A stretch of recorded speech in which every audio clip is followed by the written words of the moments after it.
France. The year is 1630. A young king is gravely ill, his court divided, a queen plots against her own son. The French royal family perfected the art of betrayal. Think Game of Thrones, but with more lace, fewer dragons, and no Starbucks coffee cup. A single misstep can change the balance of power in Europe.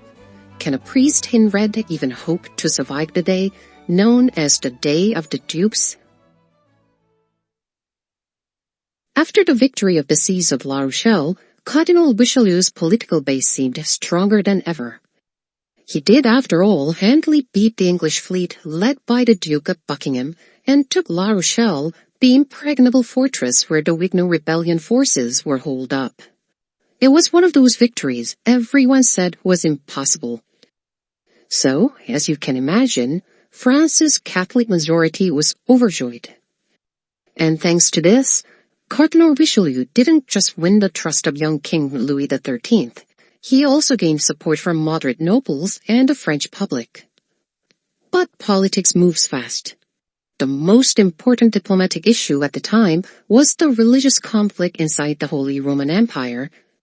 Later generations would give it a tidy name, the 30 Years' War, as if it had been something brisk and organized rather than a long, smoky argument with armies attached. Most people expected Catholic France to support the Catholic side, led by the powerful Habsburgs, who ruled both the Holy Roman Empire and Spain. After all, France had blood ties with the Habsburgs. The Queen Mother, Marie de Medici, had a Habsburg mother. The Queen, Anne d'Autriche, was a Habsburg herself, being the sister of King Philippe IV of Spain. But then, King's chief minister, Cardinal Richelieu, pulled a plot twist. He started forming alliances with the Protestant princes. Yes, that's right, a cardinal, a Catholic priest. You would have assumed that the red cardinal's robe came with a lifetime subscription to Team Catholic, but no. So why did he do this? There were two big reasons. First, Richelieu was a man who was more practical than pious. He didn't really care about the traditional loyalties or religious doctrines as much as strengthening the French monarchy. Secondly, he wanted a strong, centralized France, and to do that, he needed to weaken other powers around France, which, if they were allowed to get too strong, might start to get ideas about France. And that included France's biggest rival, the Habsburgs. And his plan worked. He kept the mighty Habsburgs bogged down in endless war, dragging Spain into the quagmire with them. And even better, Richelieu did it by supplying money and troops strategically without draining the kingdom dry. Pinpoint strike, if you will. Meanwhile, across the Channel, England under King Charles I was so busy quarreling with its own nobles that it could not tie its own shoelaces, much less intervene in Europe. And this allowed France to enjoy a rare moment of calm, at least from foreign threats. Naturally, the Habsburgs hated him, and even inside France, not everyone was on board with Richelieu's policies, especially not the hardline Catholic nobles. They believed France owed loyalty to the emperor and to the King of Spain. To them, Richelieu's policies smelled of betrayal, and so they placed themselves firmly in opposition to him. And leading this opposition was none other than Marie de Medici, the Queen Mother. True, she was the one who originally recognized Richelieu, if you recall. She brought him into politics, groomed him, and put him near the throne. But once Louis XIII brought him onto his team, he became the king's man and never looked back. Marie did not take this well. Marie felt abandoned and probably a bit jealous too, and slowly but surely, she became Richelieu's biggest hater. Whatever Richelieu supported, she opposed as a matter of principle. If he said good morning, she might as well reply, "Not if I can help it." Naturally, the Catholic hardliners who opposed Richelieu gathered around her once more. And then came the opportunity. While Richelieu was busy with the siege of La Rochelle and other wars to the north, King Louis XIII fell seriously ill. It was everyone thought he was going to die kind of illness. But Marie wasn't the kind of mother who would just sit and pray for her son. Instead, Marie saw this as her chance. She rallied a group of nobles and planned to make her younger and more pliable son Gaston the new king. And with Louis seemingly on his deathbed without any children, her plan might have worked. For Richelieu, who depended entirely on King's trust, this was the worst possible development. But in a miracle plot twist, Louis XIII recovered. Richelieu's position was once again secure. Marie's dream of ruling the country behind Gaston, it was so close but no cigar. And having been so close to driving out Richelieu and grabbing power, Marie couldn't just give up. The tantalizing taste of power, she had it once, she is so close to it. It felt like she could just reach out and grab it if she could just reach a little bit further. So she switched the tactics. She gathered all the anti-Richelieu nobles and began a coordinated effort to impeach Richelieu. Day after day, she visited her son Louis and exhausted him with complaints. She listed all kinds of wrongdoings committed by Richelieu, real, imagined, or entirely invented, from sunrise to sunset. The nobles joined in the chorus, insisting that the king must dismiss the cardinal. Eventually, Louis XIII grew tired. Even a king has limits after all. Surrounded by nobles grumbling like a flock of irritated geese, he began to think that perhaps, just perhaps, Richelieu should be sent away for a while. Marie de Medici sensed her son's wavering heart. So, on November 9th, 1630, she set her plan in motion. There was a small council meeting at Marie's residence, the Luxembourg Palace. Marie, King Louis XIII, Cardinal Richelieu, and the leader of the Catholic hardliners, Michel de Marillac, were gathered for a meeting. One of the ladies-in-waiting at Marie's palace was Richelieu's niece, Madame de Combalet. She came in to attend to the room, or so it appeared. But in truth, it seems Marie specifically wanted her there. And as the young woman was going about her duties, suddenly Marie rose from her seat and began complaining about something, and then, without warning, she exploded. She hurled insults at the poor young woman with such force that she fled the room in tears. One can imagine Richelieu just sitting there, blinking, and wondering if perhaps the apocalypse had begun early. But Marie didn't stop there. It was Richelieu who put such an incompetent woman to serve the Queen Mother, but she couldn't stand it anymore. She announced that she would dismiss anyone who owed their position to Richelieu. In short, she tried to wipe out the cardinal's entire network in one single stroke. Louis XIII watched the whole spectacle without saying anything. Then he rose and quietly walked out. He could not even look Richelieu in the eyes.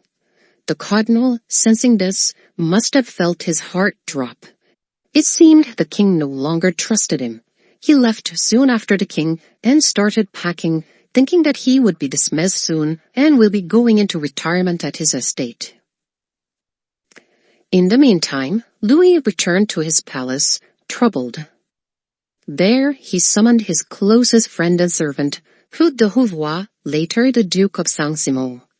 Louis explained the situation and asked what he should do. Claude did not hesitate.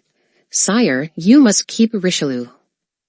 It was blunt but effective. Louis snapped awake at once. He ordered Claude to immediately send word to Richelieu to let him know that the king still trusted him. The next day, Louis met Marie at the Luxembourg Palace again. He wanted to persuade Marie to make peace with Richelieu, but Marie had other ideas. She demanded her son to sign the decree dismissing Richelieu. She pressed hard, convinced that she needed only one final push to break him. But Louis didn't take this well at all. He accused her of protecting self-interested nobles rather than the welfare of France. Mother and son faced each other across the table, voices sharp. And then, something unexpected happened. Marie had given strict orders to her attendants to not let anyone into the room. The door was to remain locked. No exceptions, no surprises, no cardinals suddenly strolling in to ruin the mood. And yet, to her surprise, Richelieu appeared. He simply seemed to have materialized beside them, as if he had stepped out of the wallpaper. Marie de Medicis recoiled in terror, stumbling backward like someone who had just spotted a ghost. Ignoring her expression, Richelieu calmly cleared his throat. Pardon me, Your Majesties. I wondered if perhaps you were speaking of me." Marie snapped out of her shock and began shrieking. "What gives you the right to enter my room? I did not summon you. Get out this instant." At this, Richelieu dropped to his knees, took the hem of her skirt and kissed it, a gesture of humble service, the way a servant greets a mistress. According to some accounts, Marie turned around and demanded at Louis, "How can you abandon your noble mother and choose this lowly servant instead?" At this, Richelieu began weeping, quite possibly on purpose. And seeing this whole drama, Louis did what he always did. He stood up and walked out. Richelieu then rose, bowed to Marie, and left. Now, left alone, Marie was convinced that she had won. After all, Richelieu was weeping, and still Louis had not shown him any gesture of mercy. This, to Marie, was proof enough. So, she celebrated. She gathered her supporters and then cheered her triumph and eagerly discussed which positions they would each take in the new order. But Marie had popped the champagne a little bit too early. What she did not know was that Richelieu had entered the room because Louis himself had sent him a note. "I will see my mother and be at Versailles this afternoon. Come see me then." From this brief message, Richelieu understood two things. The king still trusted him, and more urgently, the king is going to see Marie alone that morning. That was dangerous. If Louis was left alone with her, he could waver, and Richelieu could not take that chance. So Richelieu used his niece to obtain the keys to the Luxembourg Palace and slipped inside like a polite phantom. And Louis, for his part, has acted superbly. If he had offered Richelieu even a hint of sympathy in that room, Marie would have struck back. But thankfully for Richelieu, Louis kept his face stern and simply walked away. Once Louis left, Richelieu bowed to the Queen Mother and excused himself as well, with all the expression of a man who had given up hope. But he already knew that the king was headed to Versailles. So he went to Versailles to meet Louis. Actually, some say Richelieu did not get the note from Louis beforehand, and that the Duke of Saint-Simon sent his captain to persuade Cardinal Richelieu to go to King Louis at Versailles. But whichever way it worked out, what we know is that Richelieu went to see Louis that evening at Versailles. And while Marie and her nobles celebrated in Paris, Louis and Richelieu spoke for hours, blessedly free of Marie's constant surveillance. Louis apologized. He admitted his mother's outburst had unsettled him and that he promised never to withdraw his trust from Richelieu. And then came the famous line, "I love my mother, but I love France more." And after discussing the affairs of the realm, Louis embraced Richelieu and said, "Please continue your work as before." The next morning, Marie de Medicis received news that hit her like a thunderbolt. Louis had ordered the immediate arrest of the men who had conspired with Marie to remove Richelieu, Michel de Marillac, his brother, and several others. And when she heard this, Marie supposedly lamented, We have all been duped.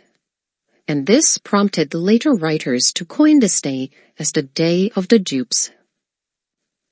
But the story was not over. Marie de Medici was not the kind of person who would just give up. We will see what she did next in our next episode. So please like and subscribe to continue receiving our stories from history. Please leave your thoughts or any suggestions in comments.